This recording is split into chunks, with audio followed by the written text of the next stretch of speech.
Assalomu alaykum barchaga. Mana shunaqangi holat ko'p kishi uchragan bo'lsa kerak. Programmani noto'g'ri urib qo'ygan natijasida mana shu holatga tushib qoladi. Bizga hozir Note 8 telefoni olib kelishdi. Programmadan noto'g'ri foydalanishdan mana shu holatga tushib qoladi. Mana yaxshilab ko'ringlar, hozir tiniqlashtiramiz. Mana shu xuddi shu yozuvda chiqib qoladi. Hech narsa bo'lmaydi. Orqadan ochib qo'yganimiz tilib, uzib, yana qaytadan ulab ko'ramiz.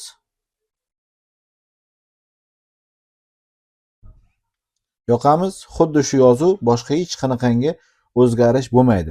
Buni yechimi qanday bo'ladi? Ikki xil yo'l bilan yechish mumkin. Birinchi yechim yo'li bu bilasizlarki, zagruzchik, ya'ni butni ochish yo'li bilan ishlatishimiz mumkin. Ba'zi telefonlarga amal qiladi, ba'zilariga amal qilmaydi. Hozir birinchi navbatda butni ochib ko'ramiz, bo'lmasam proshka qilamiz. Istagan dasturlaringizdan foydalansalaringiz bo'ladi. Men DFT Pro dasturidan foydalanishni xohladim. Siz xohlagan dasturingizdan foydalanishingiz mumkin. Birinchi navbatda butini ochishimiz mumkin. Butni bilasizlar, bootloader degan narsa bo'ladi. O'shani unlock qilish kerak bo'ladi. Bu Qualcomm protsessorga ega bo'lgan telefonlar qatoriga kiradi. But qanday ochiladi? Batareykani uzamiz va mana shu qismida ko'rib turganlaringiz ikkita doiracha bor. O'sha ikkita doirachani penset yordamida bir-biriga zamikат qilamiz. Ya'ni tekkizib turgan holatda USB kabelda ulaymiz. USB kabelda ulaganimizdan keyin kompyuterda Qualcomm driver topadi. Undan keyin butni ochishimiz mumkin. Birinchi variant, ikkinchi variant esa polностью proshivka qilishimiz mumkin. Hozir biz butni ochib ko'ramiz va proshivka qilishni ham ko'rsatamiz. Butni ochgandan keyin ko'p holatlarda ishlaydi, ba'zi holatlarda ishlamay qoladi. Shuning uchun proshivka variantini ham ko'rsatamiz.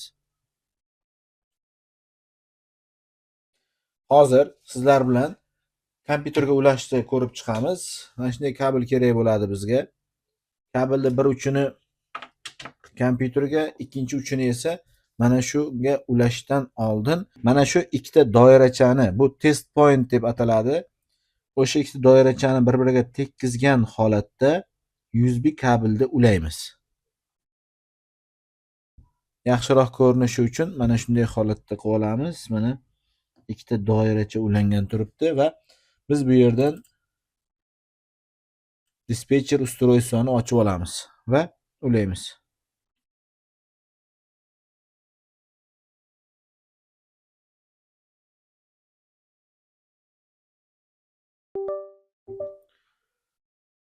Ulandi va qo'limizda olamiz. Ikkinchisidan mana ko'rib turganlaringizdek Qualcomm driver ulandi.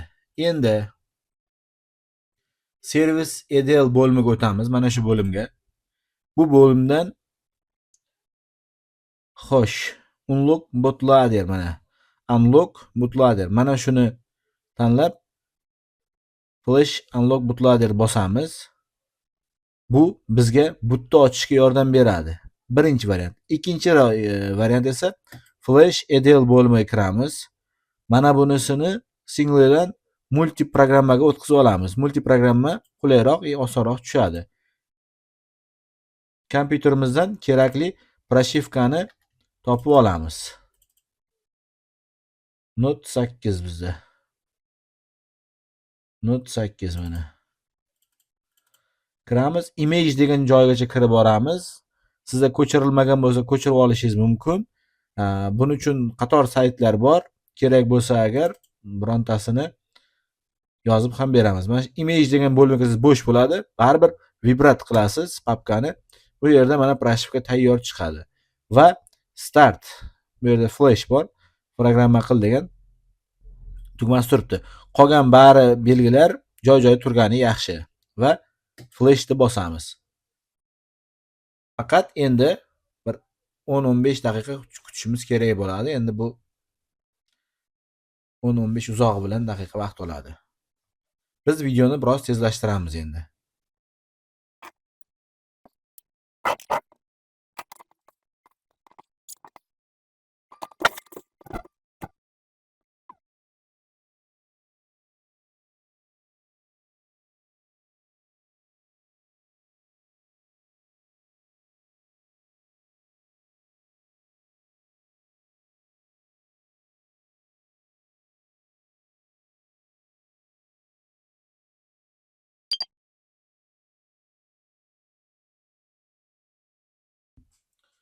Programmamiz mana to'liq yuklandi. Oxirida mana finish hech qanaqa ошибкасыз chiqdi. Oxirida finish bo'ldi. Mana ko'rib turganlaringizdek. Endi e'tiborimizni ham telefonga qaratamiz. Telefondan USB kabelni uzamiz va batareykani ulaymiz joyiga. Endi tekshirib ko'ramiz. Ko'rganingizdek Redmi deb yondi mana. Boyagi ошибкamiz yo'q bo'ldi. Endi davomini kutamiz. Baribir xatolik chiqishi mumkin bironta. U xatolik chiqsa ham uni ham yo'q qilishlari ko'rsatadi. Agar xatolik chiqmasa, to'liq davom etadi.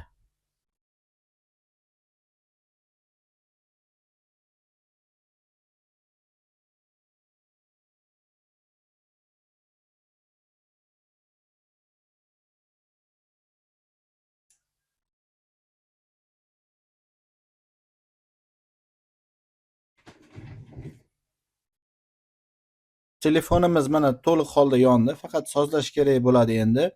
Demak, bizga hozir pрошивка usuli yordam berdi. Sizlar ham xuddi shu usuldan foydalanasizlar. Birinchi navbatda buni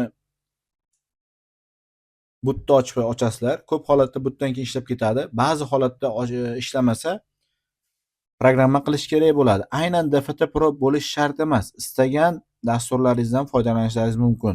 Mana shu telefonda programma qilsa bo'ladigan har qanaqa dasturdan foydalanishingiz mumkin.